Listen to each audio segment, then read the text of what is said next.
শোনো না, তোমার সাথে কিছু শেয়ার করার আছে। আমি হাই ব্রো, বলছি। ওকে কিছু বলবি ভাবছিস? হ্যাঁ।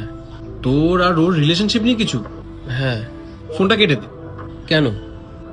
কেটে দে না। হ্যাঁ, হ্যালো। না না, কেউ না। আমি তোমাকে একটু পরে ফোন করছি, দাঁড়াও। Very good. তা বলছি, তোর আর ওর মধ্যে যে সমস্যাগুলো হচ্ছে সেগুলো ওর সাথে ডিসকাস করলে তুই কি ভেবেছিস সলভ হয়ে যাবে সব সমস্যা?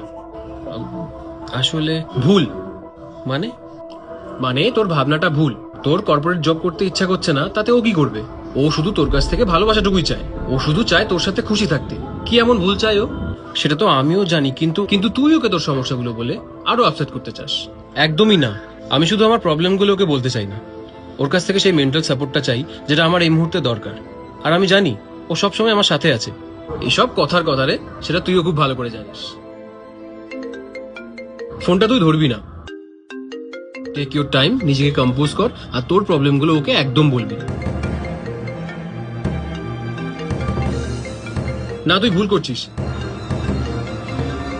এটা তোদের রিলেশনশিপটা আরো বেশি আমার তোমার সাথে কিছু কথা বলার আছে।